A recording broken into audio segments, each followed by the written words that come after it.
Bien, entonces vamos a hablar sobre nuestra estrella, el Sol, los fenómenos que ocurren dentro de ella, los fenómenos que afectan a la Tierra.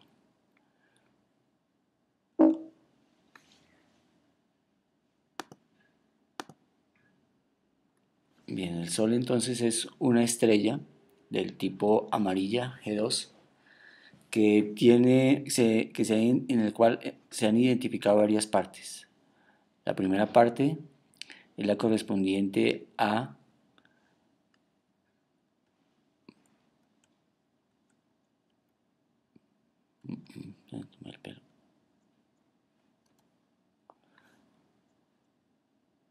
al corazón o al core del Sol, la parte interna donde se realizan las reacciones nucleares. Luego viene la zona radiativa, en la cual solamente hay transferencia de energía. Y luego viene la parte que se llama zona convectiva. En ella, en esta zona, se produce transferencia de masa y transferencia de energía. Luego viene una parte superficial que es conocida como la cromósfera, que es la parte más externa de la superficie del Sol, y afuera tenemos lo correspondiente a la corona solar.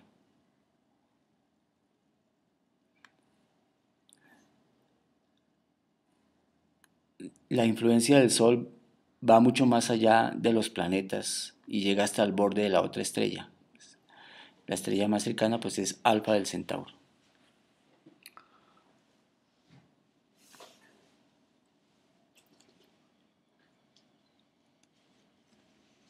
Aquí vemos una diapositiva en la cual vemos la corona solar. Esta es una imagen tomada durante un eclipse de sol. Al frente la parte oscura es la luna y en la parte externa vemos la atmósfera correspondiente a la fecha. Esa atmósfera cambia dependiendo de la actividad solar, por eso se ven como rayos hacia ambos lados.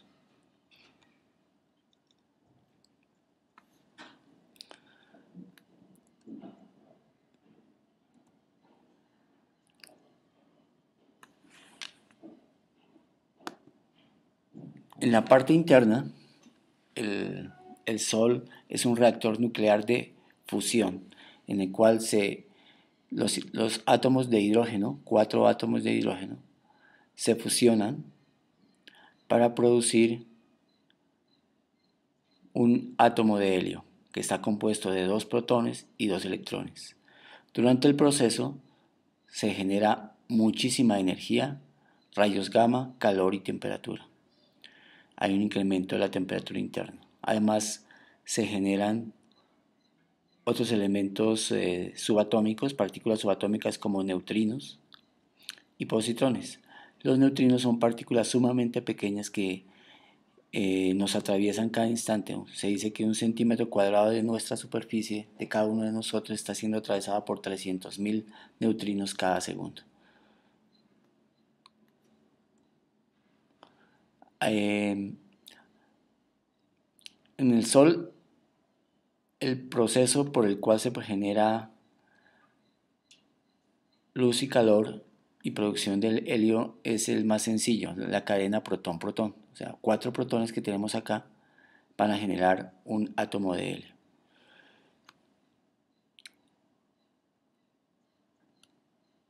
Hay otros procesos más complicados en la estrella, pero creo que no es del caso de explicarlo ahora. Vamos a recordar un poquito entonces de las zonas del Sol. Entonces tenemos la parte interna que es el núcleo, donde están las reacciones nucleares de fusión nuclear. Aquí la temperatura del Sol es de más o menos unos 15 millones de grados. De este núcleo entonces sale ya la luz, la temperatura, hay un incremento, y los rayos de luz se dice que se demoran en salir del Sol, desde el núcleo hasta el borde donde está la zona, la cromosfera, se demoran de entre 100.000 y 200.000 años. Esto es debido a que estos rayos de luz que ustedes ven acá son absorbidos por los átomos que están muy apeñuscados, están muy unidos. El átomo lo remite y vuelve a ser emitido por otro átomo otro átomo lo absorbe y lo reemite. Entonces la salida de los rayos de luz del Sol es bastante complicada y se puede decir que un rayito de luz entonces se demora más o menos entre 100.000 y 200.000 años en salir de la superficie del Sol. Los rayos de luz que nosotros vemos, que nos iluminan en este instante, tienen esa antigüedad, 100.000 años, por lo menos. Una vez que la siguiente zona, entonces tenemos la radiativa, esta zona radiativa en la cual solamente hay transferencia de energía por forma de radiación. La forma radiativa es muy similar a la que vemos en una plancha. Si usted acerca la mano a una plancha, siente el calor que va pasando y que siente que atraviesa sus manos, que la calienta a usted, pero realmente no hay transferencia de masa en este espacio, en esta zona del Sol. Luego viene la zona convectiva. En la zona convectiva la, hay transferencia de masa y de energía. O sea, hay movimiento de materia y hay movimiento de energía. La parte caliente del Sol, en esta parte, en el borde de la zona radiativa y convectiva, la parte más caliente sube, entrega su calor y vuelve se hunde. Y ahí hay movimiento de masa y de energía. Es muy parecido a lo que se observa en la atmósfera terrestre. El aire caliente sube y entrega su calor, se enfría y vuelve se hunde. Estas zonas pequeñas son la zona más externa de la parte convectiva y son como, se llaman granulaciones y son como burbujas que entregan su calor.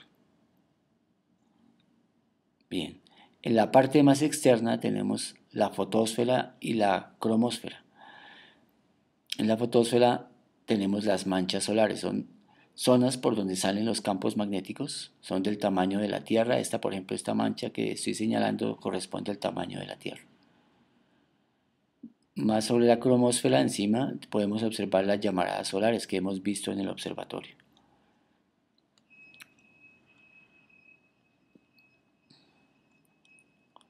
Bien, aquí tenemos otra vez la atmósfera solar o corona solar, que llega hasta el borde, se extiende hasta el borde exterior del sistema solar, en el límite con la estrella Alfa del Centauro, que eso está por lo menos a 2 años luz. A toda esta inmensa burbuja que cubre el Sol, en el cual el rey es el Sol es el rey, perdón, se le llama heliosfera o la zona de influencia del Sol. Vamos a ver los fenómenos que podemos observar en la cromosfera y en la fotosfera. El primero y el más conocido son las manchas solares. Aquí vemos la aparición, el desarrollo y la posterior desaparición de una mancha solar. Cada mancha solar es independiente, vive unos pocos días, algunos duran hasta un mes o 2 meses y posteriormente desaparece. La identificación de las manchas solares permitió identificar la rotación del Sol. El Sol entonces es una estrella tipo G2, es una estrella amarilla que tiene un diámetro de unos 1,5 millones de kilómetros. Si lo comparamos con la Tierra, el Sol es supremamente grande. La Tierra apenas tiene 12.700 kilómetros y el Sol tiene 1,5 millones de kilómetros. En volumen, la Tierra cabría más de 1 millón de veces, 1.300.000 veces en volumen. La masa del Sol es apenas 300.000 veces la Tierra.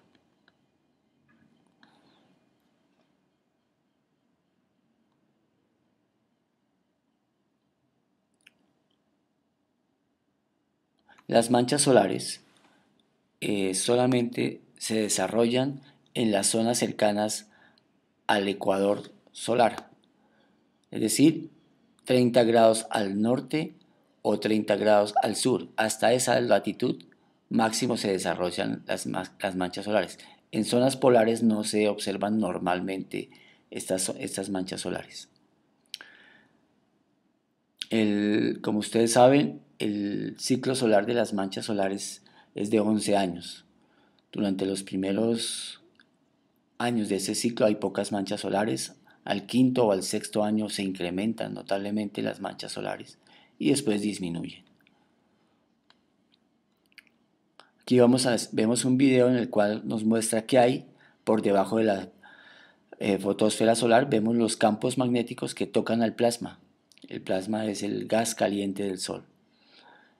Al tocarlo, enfrían la temperatura. La temperatura aquí en esta zona es de 6000 grados en la zona amarilla. Pero cuando el plasma toca la fotosfera se enfría y la temperatura en las zonas oscuras por donde donde se ven las manchas es apenas de 4800 grados. Vamos a ver nuevamente la presentación y aquí vemos que las manchas generan dos zonas, una positiva y una negativa, igual que un circuito eléctrico. Cuando esas líneas de campo salen, en ocasiones las líneas de campo se tocan y se produce una explosión solar llamada el destello solar, que es la explosión más fuerte del sistema solar. Esos destellos producen energía pura, sobre todo rayos X, rayos ultravioleta, luz visible también, infrarrojo. Pero a su vez ellos pueden, debido a la gran generación de energía, mover materia y producir que parte de la materia del Sol sea eyectada al espacio y pueda llegar hasta la Tierra. Lo vamos a ver aquí. Vamos a ver si lo vemos en la siguiente diapositiva.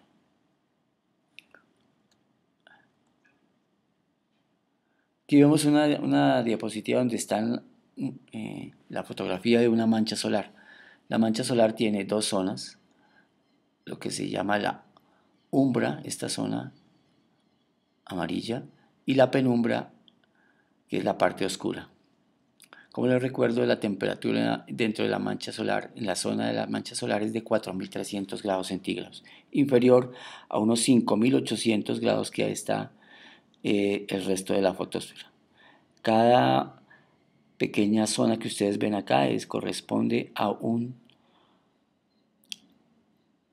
gránulo, a una zona de granulación, y es del tamaño de un continente de la Tierra. Bien, vamos a ver aquí entonces unas imágenes correspondientes a un destello solar, que es la explosión que explicamos cuando dos líneas de campo, una positiva y otras negativas, se tocan, produciendo como un cortocircuito.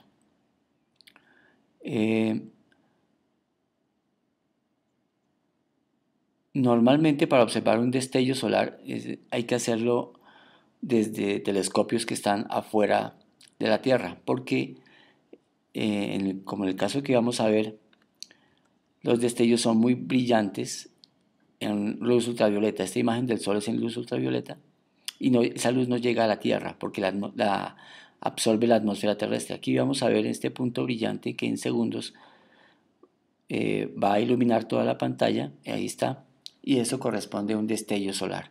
Hay varios tipos de destello solar dependiendo de la cantidad de rayos X que emita, de la cantidad. Vamos a verlo nuevamente.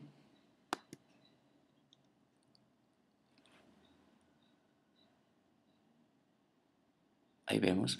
Se pueden observar los loops, o sea, los arcos generados por los campos magnéticos que están saliendo de la mancha solar. En esta zona hay una mancha y aquí se produce el destello nuevamente. Ustedes ven estos puntos blancos que se desplazan, corresponden a partículas, electrones y protones que vienen del Sol. Estas partículas que viajan hacia el exterior del Sol generan lo que se llama el viento solar. Electrones, protones que vienen a una gran velocidad y que se demoran entre 14 a 48 horas en llegar a la Tierra. Un rayito de luz, como quiero recordarles, del centro del Sol hasta el borde, la superficie del Sol, se demora así de 100.000 a 200.000 años. Luego, esos fotones se demoran 8 minutos en llegar de la superficie del Sol a la Tierra.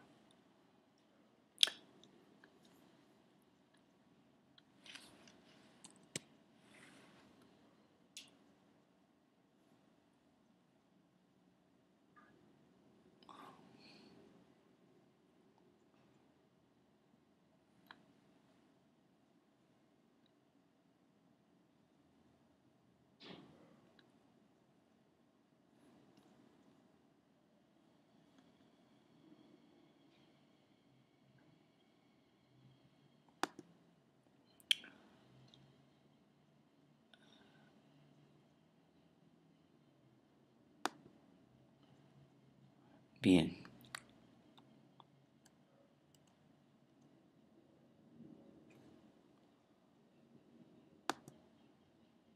Aquí vemos una imagen en la cual el Sol está eclipsado por una lámina de metal. Esto se llama un coronógrafo y que permite ver los materiales que son eyectados del Sol hacia el espacio, generando lo que es el viento solar. Estas partículas son electrones, protones, núcleos de hidrógeno, núcleos de helio, que generan el viento solar, del cual les había comentado anteriormente. Esta nube de gas está saliendo normalmente del Sol. En ocasiones es más fuerte, como la que vemos acá, y en ocasiones es bastante tenue. Cuando hay poca actividad solar al inicio del ciclo solar, pues estas nubes son escasas y poco densas.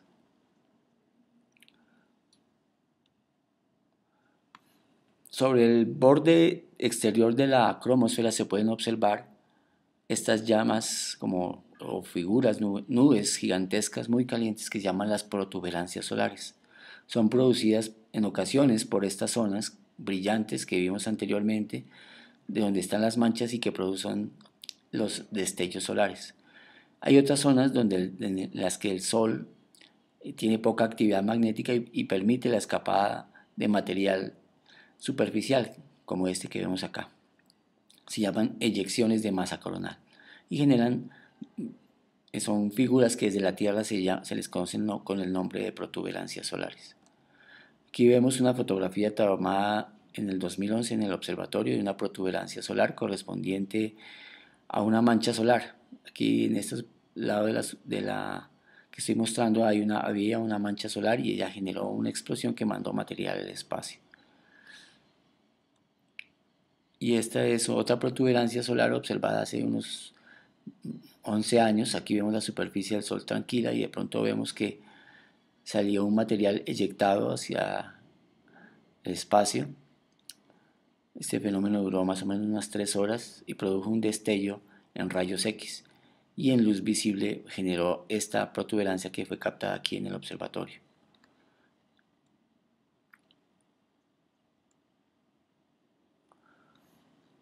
¿Cómo se produce la actividad solar? Es una de las grandes preguntas en las cuales trabajan los astrónomos solares. Hay dos formas o dos modelos que explican la actividad solar. La primera es que el Sol, al ser un cuerpo, digamos que compuesto de plasmas, es decir, un gas muy caliente, no rota uniformemente como la Tierra, sino que sobre el ecuador terrestre en esta zona, ecuador solar, perdón, la velocidad de giro es mayor que sobre los polos en esta zona. Esto hace que el Sol rote en el ecuador en un periodo de más o menos 27 días, mientras que en el polo la rotación se demora unos 30 o 31 días. Esto hace que la parte superficial y parte interna se mezcle, generando algo así como cuando usted coloca o tiene una cuerda o una banda de caucho y la entorcha. Esa banda se va enrollando y va acumulando energía y después esa energía es liberada. El momento de liberación de energía correspondería a la zona cuando hay más manchas solares. El otro modelo que trata de explicar el modelo de las manchas solares es que dice que en el Sol existen unos conveyors o unos flujos que en ocasiones están superficial y en ocasiones se hunde. Cuando el flujo está superficial permite la aparición de las manchas solares, que sería la zona de máxima actividad cuando estamos en los años 4, 5, 6, 7, y después ese se hunde desapareciendo las manchas solares correspondiendo a los primeros años y a los últimos años del ciclo solar. Esto ocurre tanto en el norte como en el sur. Cuando esto genera otra zona, otro tipo de ciclo solar que se llama el ciclo magnético del Sol, y es que las manchas en una época del Sol, en un ciclo solar, en el hemisferio norte son predominantemente negativas y en el sur son positivas. En el siguiente ciclo solar cambia y las del norte serían, si pasaron de negativas pasan a positivas y si pasaron de positivas pasan a negativas, generando un ciclo de 22 años a los siguientes 11 años para repetir negativo o positivo. Aquí quiero mostrarles una foto del Sol visto con un magnetograma. El magnetograma nos permite ver las zonas positivas y negativas del Sol. Entonces, por ejemplo, aquí tenemos que esta mancha tiene dos zonas. La zona negra es negativa, es decir, está fluyendo el campo magnético hacia afuera, y la blanca es positiva, está fluyendo campo magnético hacia adentro del Sol. Si se dan cuenta, estas manchas del norte del Sol, del hemisferio que está en la parte superior, tienen el negativo al lado derecho, todas. Mientras que aquí en el sur, el positivo está al lado derecho. Eso nos indica que los polos se invierten o las cargas se invierten en el Sol, en cada uno de los hemisferios del Sol, generando el ciclo de 22 años. Aquí tenemos una imagen de la actividad solar vista en ultravioleta tomada por un satélite. En 1966 había pocas manchas solares, baja actividad solar. En el 97 fueron incrementando, en el 98 ya se observan muchos puntos brillantes que corresponden a manchas solares emitiendo energía, campos magnéticos, produciendo destellos. En el 2001 obtenemos el máximo solar. En el 2002 empieza a disminuir hasta que gradualmente vuelve a una baja actividad solar, generando el ciclo de 10 o 11 años solares, años con baja actividad solar. Bueno, la siguiente parte de la presentación nos explica cómo nos afecta la actividad solar a la Tierra. Vemos que el Sol, recordemos que el ciclo solar tiene entre 10 y 11 años. Eso no quiere decir que sea siempre continuo. Hay ciclos en que el ciclo solar ha durado hasta 9 años nomás, y hay ciclos que se ha extendido hasta 13 años. Y cada ciclo produce una cantidad de manchas diferente, como lo vimos en cuarto. Hay ciclos que tienen muchas manchas y hay ciclos que tienen pocas manchas.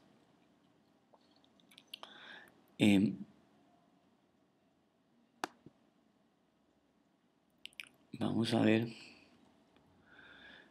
Entonces, aquí tenemos un dibujo donde está el Sol lanzando material al espacio, electrones y protones, generando lo que se llama el viento solar, que está como inmerso en una burbuja que corresponde a la heliosfera, y ese viento solar interactúa con la Tierra, que es este planeta que está aquí.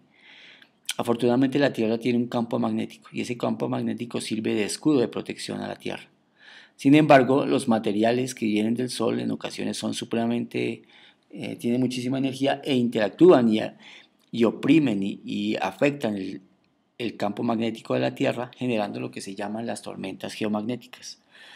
Estas nubes que vienen del Sol comprimen el campo magnético de la Tierra y lo afectan. Algunos de estos materiales pueden entrar por la parte de atrás, se conectan y pueden entrar hasta llegar a la Tierra, generando las auroras polares. De eso vamos a hablar a continuación. Aquí vemos un video en el cual vemos un material que es eyectado, una eyección de masa del Sol, producida aquí, en este caso, por un destello. Esto se demora mínimo 14 hasta 48 horas en llegar a la Tierra. Interactúa con el campo magnético de la Tierra y entra con un fenómeno que se llama la reconexión para generar la aurora boreal. Esta es una interacción normal entre el Sol y la Tierra. Normalmente hay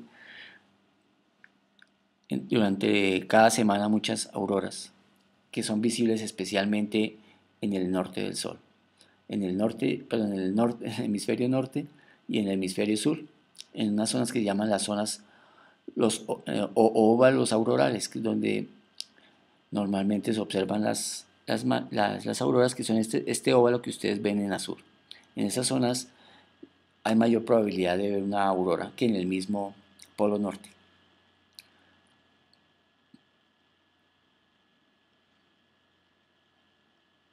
Aquí vemos el viento solar, la tormenta geomagnética producida por este fenómeno y las auroras terrestres, las auroras polares. No solamente hay auroras en la Tierra, los planetas que tienen campo magnético como son Júpiter, Saturno, Urano, Neptuno tienen también auroras. Planetas como Mercurio, Venus no tienen auroras porque no tienen un campo magnético fuerte como la Tierra.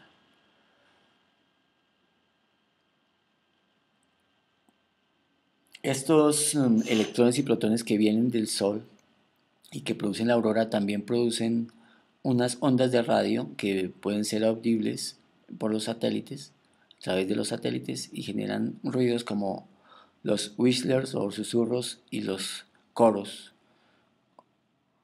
eh, que son característicos de los planetas que tienen campo magnético.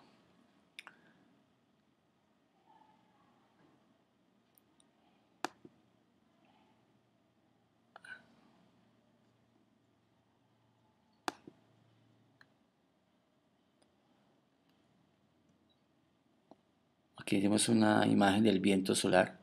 El Sol está eclipsado y permite ver el material eyectado hacia el espacio.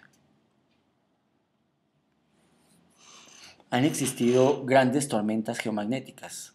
El ser humano empezó a detectar esas tormentas geomagnéticas a partir de mediados del siglo XIX.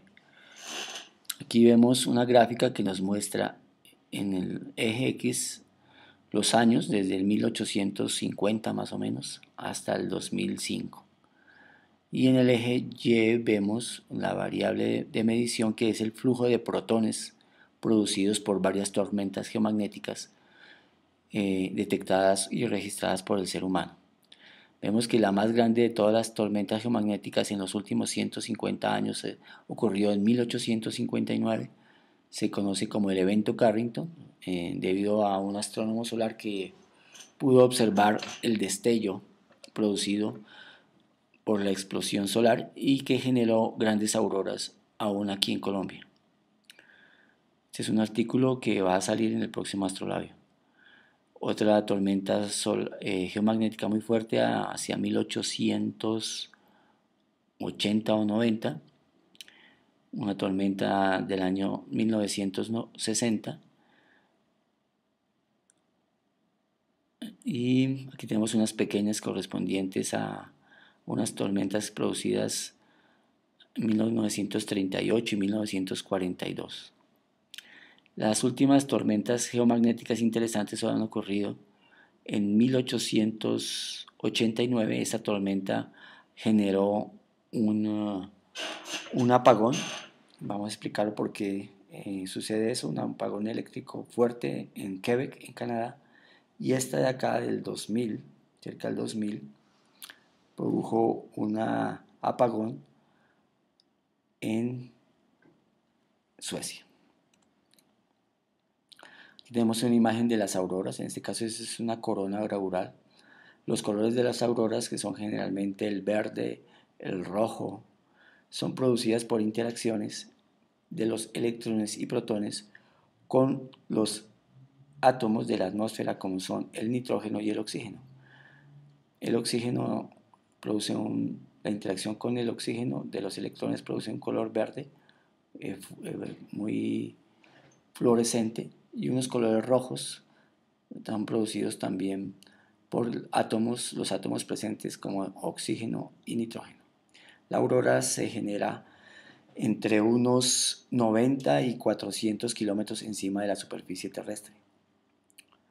Como les dije, la aurora es más visible en una zona que se llama el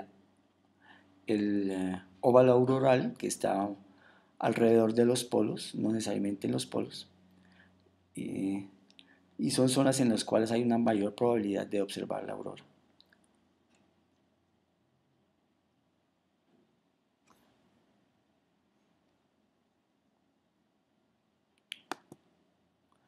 Aquí tenemos una serie, un cartoon que explica cómo el sol puede afectar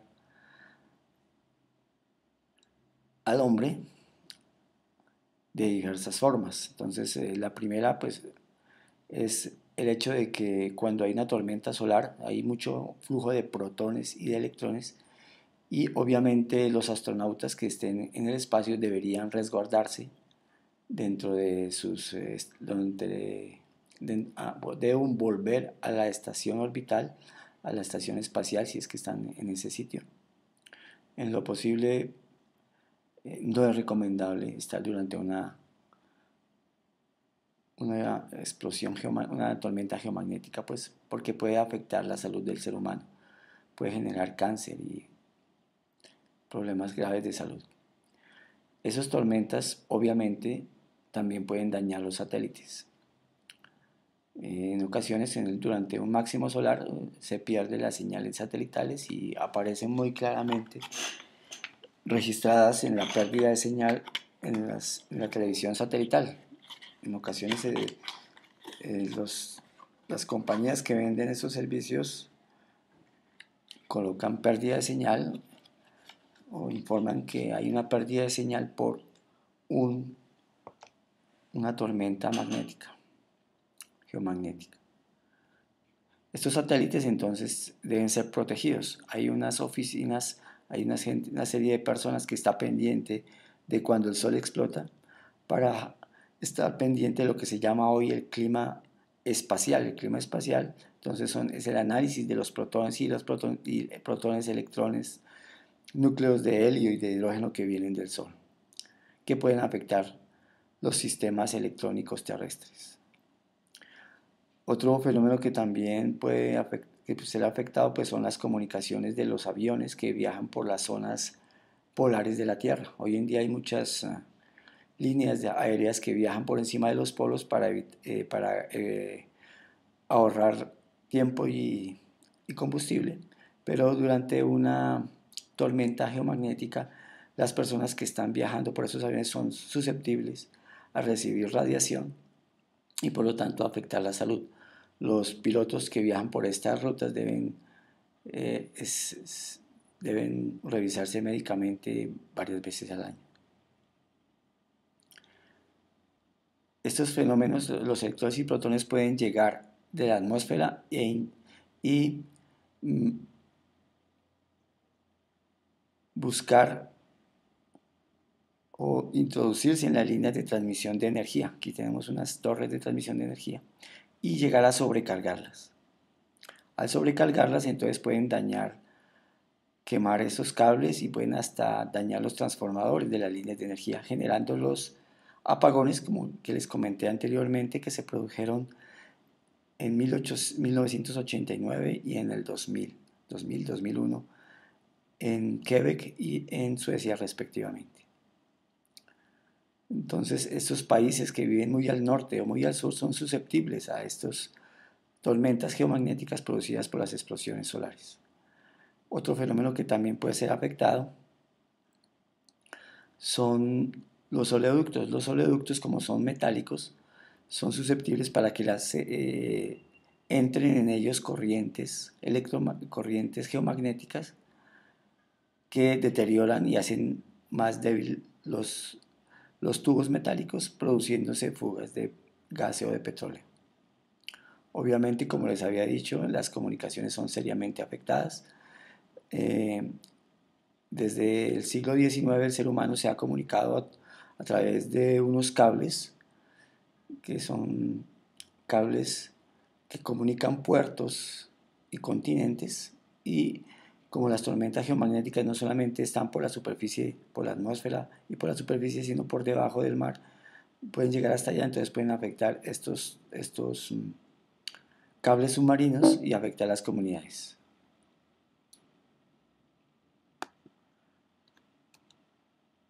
Bien, creo que hemos terminado. Creo que quiero que o que reflexionen sobre la influencia del sol y la importancia de observarlo. Gracias y nos vemos.